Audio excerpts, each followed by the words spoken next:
இனி விடாப்பிடியான உப்பு கரைய மாங்குன்னு கிளீன் பண்ண வேண்டாம். 2 பொருள் போதுங்க. 3 நிமிஷம் போதும். அது எப்படி செய்யலான்னு இந்த வீடியோல பார்க்கலாம். இந்த வீடியோ உங்களுக்கு ரொம்ப யூஸ்ஃபுல்லா இருக்கும். எல்லா டிப்ஸையும் ஸ்கிப் பண்ணாம பாருங்க. Hello friends, welcome back to Nalini Manik cooking. Video ஃபுல்லா பாருங்க. பார்த்துட்டு புடிச்சிருந்ததுன்னா நம்ம சேனலை சப்ஸ்கிரைப் பண்ணிக்கோங்க. பக்கத்துல இருக்க பெல் ஐகானை கிளிக் பண்ணிக்கோங்க. முதல் ஐடியா, நம்ம வீட்டு கிச்சன்லயா இருக்கலாம், பாத்ரூம்ல இருக்கலாம். இந்த மாதிரி பைப்ல சில நேரம் தண்ணி லீக் ஆயிட்டே இருக்குங்க. இதை சரி பண்றதுக்கு பிளம்பரை தான் கூப்பிடுவோம். டெம்பரவரியாக இந்த மாதிரி தண்ணி சொட்டுறதை நம்மளே எளிமையான முறையில் சரி பண்ணலாங்க. இது ரொம்ப சிம்பிள். இதுக்குன்னு காசு எதுவும் செலவு பண்ண தேவையில்லை. நம்ம வீட்டில் இருக்க இந்த ஒரு பொருள் போதுங்க. அது என்னன்னு பார்க்கலாம். இது நம்ம வீட்டில் இருக்கிற காலியான டூத் பேஸ்ட் கவருங்க. டூத் பேஸ்ட் காலியாகிடுச்சுன்னா அதில் இருக்க கவரை இது போல் கூட நீங்கள் யூஸ் பண்ணலாம். இதை செய்கிறதுக்கு இந்த டூத் பேஸ்ட் கவரை 2ஆக வெட்டி எடுத்துக்கோங்க. வெட்டி எடுத்த கவரோட உள் சைடில் டூத் பேஸ்ட் ஒட்டி இருக்கும். அதை நீங்கள் ஏதாவது கிளீனிங் வேலைகளுக்கு எடுத்து பயன்படுத்திக்கோங்க.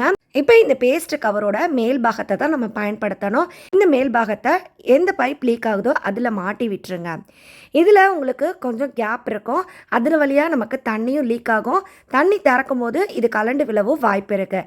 இதை சரி பண்ணுறதுக்கு இந்த மாதிரி ஒரு டேக் பயன்படுத்தி இதை நம்ம டைட் பண்ணலாம். இப்போ இந்த டூத் பேஸ்ட் கவரோட மூடி பயன்படுத்தி லாக் பண்ணலாம். அவ்வளோதாங்க. தண்ணி ஒரு சொட்டு கூட கீழே வடியாது. இதனால தண்ணியும் வீணாகாது. பிளம்பர் வர அவசரத்துக்கு இது போல் கூட நம்ம செஞ்சுக்கலாம். இந்த ஐடியா பிடிச்சிருந்ததுன்னா வீடியோக்கு ஒரு லைக் கொடுங்க. அடுத்த டிப்பு, இப்போதான் இங்கே எல்லார் வீட்லேயும் உப்பு தண்ணி பிரச்சனை இருக்குங்க. இதனால் பாத்ரூமை நம்ம என்னதான் க்ளீன் பண்ணி வச்சாலும் பாத்ரூமில் இந்த மாதிரி விடாப்பிடியான உப்பு கரைகள் படிஞ்சு போயிடுது. இதனால் பாத்ரூமே அசிங்கமாக இருக்குங்க. இதை க்ளீன் பண்ணி எடுத்தோன்னா நம்ம முதுகு, இடுப்பு, காலு, கை எல்லாமே ரொம்ப வலிக்குங்க. இதை நீங்கள் இந்த மாதிரி க்ளீன் பண்ணிங்கன்னா டக்குன்னு க்ளீன் பண்ணி எடுத்துடலாம். ரொம்ப சுலபமான மெத்தடு. இதில் எந்த விதமான ஸ்ட்ராங்கான ஆசிடோ கெமிக்கலோ நீங்கள் பூச தேவையில்லை. வெறும் இந்த மாதிரி குப்பையில் போடக்கூடிய கவர் இருந்தால் போதும். இது என்ன கவர்னு கேட்குறீங்களா? நம்ம வீட்டில் தயிரெல்லாம் வாங்கினோன்னா இந்த மாதிரி பேக்கெட்டில் கிடைக்குங்க. அப்படி இருக்கிற கவர் தான் நான் எடுத்துருக்கிறேன். இந்த மாதிரி கவர் பயன்படுத்தி ரொம்ப ஈஸியாக உப்பு கரையை நம்ம போக வைக்கலாம். அது எப்படின்னு பார்க்கலாம். நீங்கள் தயிர் பாக்கெட்டில் வாங்குறீங்கன்னா கண்டிப்பாக இதை தெரிஞ்சுக்கோங்க. தயிர் காலியான பிறகு இந்த கவரை தூக்கி குப்பையில் போட்டுறாதீங்க. அதில் இருக்க கொஞ்சம் நெஞ்ச தயிரையும் நல்லா வடித்து எடுத்துட்டு இந்த கவரை இது போல் யூஸ் பண்ணுங்க. நம்ம வடித்து எடுத்த கொஞ்சம் நெஞ்ச தயிரையும் தேவைப்பட்டால் நம்ம பிறகு பயன்படுத்திக்கலாம். இப்போ இந்த கவரை நான் கட் பண்ணி எடுத்துக்க போகிறேன். இதையும் நம்ம கட் பண்ணி ஓப்பன் பண்ணி எடுத்தோன்னா இது உள்ள கொஞ்சம் நெஞ்சமாக தயிர் ஒட்டிக்கிட்டு இருக்குங்க. அதையும் நம்ம யூஸ் பண்ணிக்கலாம். வேஸ்ட் பண்ண தேவையில்லை. இந்த கவரை இது போல் 2ஆக வெட்டி எடுத்துக்கோங்க. இதில் இருக்கிற தயிரை பயன்படுத்தி நம்ம இப்போ க்ளீன் பண்ண போகிறதில்ல. இது கூட இன்னும் ஒரு பொருள் சேர்க்கணுங்க. அது என்னென்னு நான் உங்களுக்கு போக போக சொல்கிறேன். ஸ்கிப் பண்ணாமல் பாருங்கள். அப்போ தான் இது புரியும், இல்லைனா புரியாது. இப்போ நான் எடுத்து வச்சிருக்கிற ஒரு துண்டு பேப்பரை எடுத்துக்கிறேங்க. இந்த கவர் பயன்படுத்தி உங்கள் வீட்டு பாத்ரூம் ஏரியாவில் இருக்க உப்பு கரையை க்ளீன் பண்ணலாம். எந்த இடத்துல உப்பு கரை படிஞ்சு இருக்குதோ அந்த இடத்துல இந்த கவர் வச்சு தேய்ச்சி கொடுங்க. நான் இப்போ ஒரு சைடு டைலில் மட்டும்தான் இந்த ப்ராசஸை செஞ்சு காட்ட போகிறேன். அப்போது தான் இதோட ரிசல்ட்டை உங்களுக்கு பார்க்க வைக்க முடியும். அதுக்காக தான் இது போல் செய்கிறேன். இப்போ இந்த ஒரு பேக்கெட் பயன்படுத்தி ஒரு சைடு டைல் ஃபுல்லாக நான் இது போல் தேய்ச்சி எடுத்துட்டேன். இதில் தயிர் காலியான பிறகு மறுபடியும் தயிர் தொடணும்னு அவசியம் இல்லை. நீங்கள் இது மேலே தண்ணி தெளிச்சுட்டு இந்த கவர் யூஸ் பண்ணி க்ளீன் பண்ணுங்கள். நான் ஏற்கனவே சொன்னால் போல் இன்னொரு பொருள் என்னென்னா அது இந்த தயிர் பேக்கெட் கவர் தாங்க. இந்த கவரை நல்லா நம்ம உப்புக்கரை படிஞ்ச அந்த இடத்து மேலே வச்சு தேய்க்கும் போது உப்புக்கரை நல்லா உறிஞ்சி வரும். நல்லா தயிர் பூசின பிறகு தண்ணி தெளித்து நீங்கள் தேய்க்கவே அதில் இருக்கிற அந்த உப்புக்கரை எல்லாமே க்ளீன் ஆகுங்க. இது நீங்கள் செஞ்சு பாருங்கள். செஞ்சு பார்க்கும்போது கண் கூட பார்ப்பீங்க. இப்போ பாருங்கள், இந்த டைலோட கீழ்ப்பகுதியில் எவ்வளோ கரை இருந்ததுன்னு அதை எல்லாமே ரொம்ப சுலபமாக நம்ம க்ளீன் பண்ணிட்டோம். இத்தனைக்கும் இதில் நான் தயிர் எதுவும் பூசலை, மேலே மட்டும்தான் பூசினேன். அதை பயன்படுத்தி லேசாக தண்ணி தொட்டு இது போல் தேய்ச்சி எடுத்துட்டேன். அவ்வளோதாங்க. ஒரு 2 செகண்ட் கூட ஆகலை.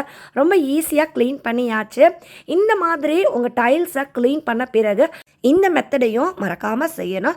ஏன்னா டைல்ஸை நம்ம க்ளீன் பண்ண பிறகு காஞ்ச பிறகு இந்த மாதிரி வெள்ளையாக பவுடர் பூசினா போல் உப்பு மாதிரி படியுங்க. இதை அவாய்ட் பண்ணுறதுக்கு உங்களுக்கு ஒரு சூப்பரான ஐடியா கொடுக்குறேன். ஒரு பழைய துணி எடுத்துக்கோங்க. அதில் கொஞ்சமாக தேங்காய் எண்ணெய் ஊற்றிக்கோங்க. கொஞ்சமாக ஊற்றினா போதுங்க, நிறைய ஊற்றக்கூடாது. ஏன்னா இந்த துணியில் அந்த எண்ணெய் பிசுப்பிசுப்பு ஒட்டிக்கிட்டே தான் இருக்கும். அந்த துணி பயன்படுத்தி நம்ம டைல் க்ளீன் பண்ண உடனே அந்த லேசாக இருக்க ஈரத்தில் இதை பூசி விட்டுறணும். இந்த மாதிரி நீங்கள் பூசி விடும்போது இந்த டைல்ஸ் ஈரம் காஞ்ச பிறகும் நமக்கு வெள்ளை வெள்ளையாக பவுடர் பூசினா போல் ஆகாது. இதனால உங்கள் பாத்ரூம் ரொம்ப க்ளீனாகவும் கிளியராகவும் இருக்கும். 2 பொருள் தாங்க. இந்த மாதிரி உங்கள் பாத்ரூம் ஃபுல்லாக க்ளீன் பண்ணி பாருங்கள். இப்போ நம்ம எங்கேயாவது கல்யாணம், பார்ட்டி, ஃபங்க்ஷன் போகிறோன்னா மேக்கப் போடுவோம். மேக்கப் போடுறதுக்கு இப்போல்லாம் ப்ரைமர், ஃபவுண்டேஷன், காம்பாக்ட் பவுடர்னு நிறைய யூஸ் பண்ணுறாங்க. இதெல்லாம் நம்ம காசு செலவு பண்ணி வாங்கணும்னு அவசியம் இல்லைங்க. உங்கள் வீட்டில் ஃபேர் அண்ட் லவ்லி ஒன்று இருந்தால் போதும். உங்கள் முகத்தில் ப்ரைமர், ஃபவுண்டேஷன், காம்பாக்ட் பவுடர் போட்டால் போல் நல்லா பளபளன்னு மினுமினுன்னு உங்களை மாற்ற முடியும். இதுக்கு தேவை இந்த ஃபேர் அண்ட் லவ்லி கூட ஒரு பொருள் சேர்க்க போகிறோம். நீங்கள் எப்படி ஃபேஸ்க்கு ஃபேர் அண்ட் லவ்லி எடுப்பீங்களோ அது போல் எடுத்துக்கோங்க. அது கூட கொஞ்சமாக ரோஸ் வாட்டரையும் மிக்ஸ் பண்ணிக்கோங்க. இந்த fair and lovely rose water இது ரெண்டையும் நல்லா இது போல் கலந்து எடுத்துட்டு இதை உங்கள் ஃபேஸில் கழுத்தில் அப்ளை பண்ணிங்கன்னா இம்மீடியட்டான ஒரு க்ளோ கிடைக்கும்.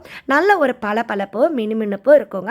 எப்படி நம்ம காம்பாக்ட் பவுடர், ஃபவுண்டேஷன்லாம் போட்டோன்னா முகம் தனியாக பிரகாசமாக இருக்குமோ அது போல் இருக்கும். அது மட்டும் இல்லைங்க, ரொம்ப நேரம் ஆனாலும் வேர்த்து வடியாது. கண்டிப்பாக இதை ட்ரை பண்ணி பாருங்கள். இந்த வீடியோ உங்களுக்கு பிடிச்சிருந்ததுன்னா இந்த வீடியோவை உங்கள் ஃப்ரெண்ட் அண்ட் ரிலேட்டிவ் கூடயும் ஷேர் பண்ணிக்கோங்க.